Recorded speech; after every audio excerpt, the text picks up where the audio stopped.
رضی اللہ تعالی اپنی زندگی کو ترتیب دیا.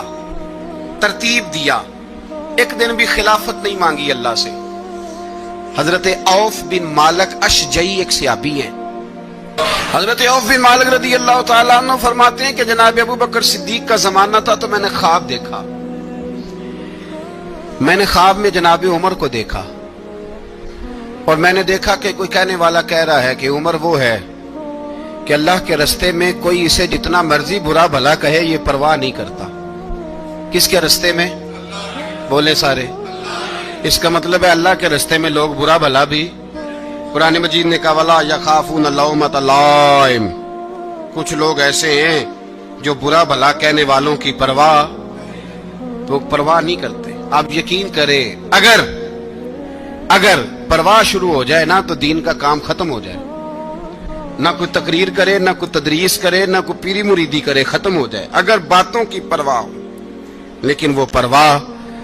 حضرت عوف بن مالک اشجعی کہتے ہیں میں نے خواب میں دیکھا کہ عمر وہ ہے جو کسی کی پرواہ، اور دوسری بات میں نے یہ دیکھی کہ عمر خلیفہ بنے گا، اور تیسری بات میں نے خواب میں یہ دیکھی کہ عمر شہید بھی کیا جائے گا، عمر شہید بھی ہوگا. یہ میں نے 3 باتیں خواب میں دیکھی.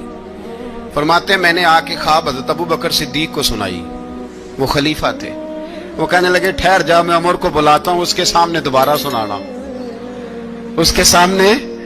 فرماتے ہیں میں نے بلایا حضرت عمر فاروق کو، آ کے بیٹھے. خواب شروع ہوا. کہا ایک بات تو میں نے یہ دیکھی کہ آپ ملامت کرنے والے کی پرواہ نہیں کرتے. دوسرا آپ خلیفہ بنے گے. جناب عمر کہنے لگے چپ کر، ابو بکر کے سامنے ہی کہہ رہا ہے، چپ کر، خلیفہ کے سامنے ہی کہہ رہا ہے. تو حضرت ابو بکر صدیق کہنے لگے عمر اسے کہنے دو، مجھے لگتا ہے رب کی رضا یہی ہے کہ میرے بعد اگر مصطفیٰ کا ممبر ملے تو عمر کو ملے. اسے کہنے دو.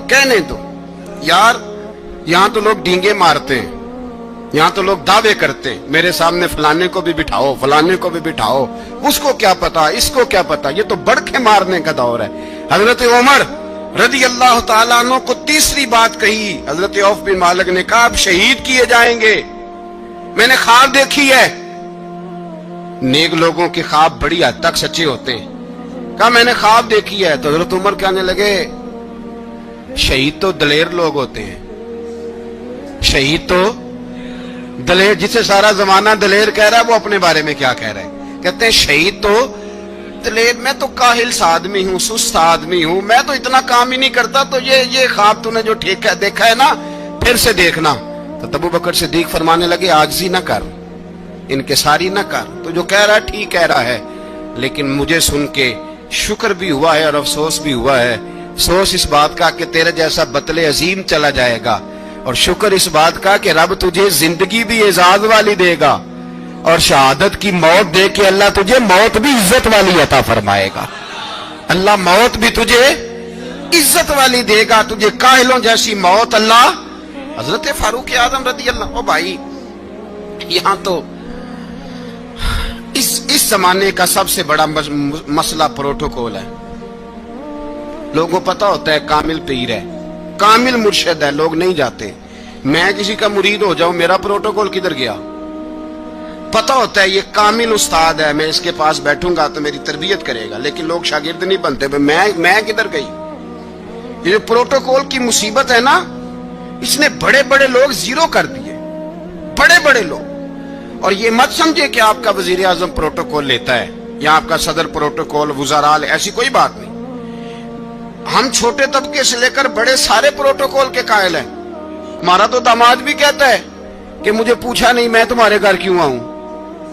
ہمارا تو بھائی ہر شخص اعلان کرتا ہے پروٹوکول کا. فلانے نے عزت نہیں دی تو واپس آ جاؤ، فلانے نے سلوٹ نہیں کیا تو واپس آ جاؤ.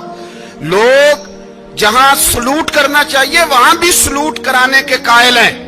پر حضرت عمر رضی اللہ تعالی، حضرت عمر کی سادگی اور پھر جناب عمر کی عاجزی، جب انسان اپنے اوپر سوار کر لیتا ہے نا، سوار کر لیتا ہے. میں بدکار پرانا خادم، کسے در ملی نہیں ٹوئی، اتے واصف یار نے نظر جو کی تھی تے واصف ہی. میں اکثر سوچتا ہوں حضور نے جہاں بھی کہا نا، فرمایا میرے بعد نبی ہوتے تو خطاب کے بیٹے عمر ہوتے. حضور نے فرمایا عمر جس رستے سے جاتا ہے شیطان وہ رستہ بدل جاتا ہے. نبی پاک صلی اللہ علیہ وسلم نے فرمایا میرا عمر وہ ہے کہ اس کی زبان پر حق جاری ہے. حضور علیہ الصلوۃ والسلام نے فرمایا 950 سال حضرت جبریل میرے عمر کی شان بیان کریں تو ان کی عظمت ختم نہیں ہوتی. 950 سال جبریل عظمت بیان کرے تو ختم نہیں ہوتی. یہ بات ہے حضرت عمر کی. اور فرمایا عمر ابو بکر کی نیکیوں میں سے ایک نیکی ہے. یہ شان ہے اب عمر فاروق رضی اللہ تعالیٰ عنہ کی. حضور نے فرمایا میرے بعد نبی ہوتے تو عمر ہوتے. جس گلی سے عمر آئے شیطان رستہ بدل جائے. میرے عمر فاروق کی شان 950 سال بیان ہو تو ختم نہ ہو. عمر کی زبان پر اللہ حق بیان کرتا ہے. جو عمر کہتا ہے وہی رب کر دیتا ہے. حضور ساری زندگی فضیلتیں بیان کرتے رہے. عمر جواب میں کیا کہتے ہیں؟ کوئی بتائے نا کہ یہ والی حدیثیں کبھی عمر نے بھی روایت کی ہوں کہ حضور نے میرے بارے میں یہ کہا ہے. یہ روایتیں وہ روایت نہیں کرتے. ان سے جب لوگ کہتے عمر تیری بڑی بات ہے تو عمر رو پڑتے. کہتے میں تو اونٹ چرانے والے باپ کا بیٹا ہوں. میں تو اونٹ چرانے والے باپ کا بیٹا. اونٹ چرا اس سے آگے عمر گئے ہی نہیں ساری زندگی. اس سے آگے لفظ ہی نہیں ادا کی. اور میں تو بھائی اونٹ چرانے والا. میرا باپ تو اونٹ چرایا کرتا تھا. 10 اونٹ تھے. میری ڈیوٹی ہوتی تھی سنبھالے نہیں جاتے تھے. ابا ڈنڈوں سے مارتا تھا. ساری زندگی عمر حج کرنے گئے.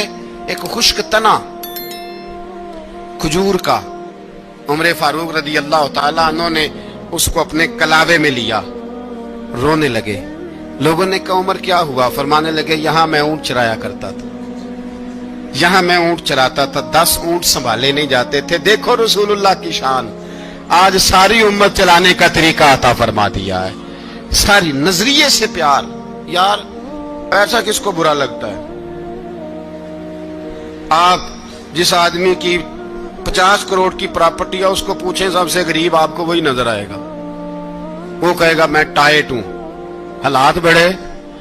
میں کئی بار پوچھے انہوں نے میں کہے تو ترجمہ بھی 10 چھڑو کی ہمیں تو سمجھ نہیں آتی. اور ٹائٹ حالات کون سے ہوتے ہیں جی؟ جس آدمی کا کروڑوں میں کاروبار ہے نا اس کو آپ چھیڑے وہ رونے لگ جائے گا. رونے تو کئی میں نے ایسے دیکھے ہیں کرائے کا مکان ہے.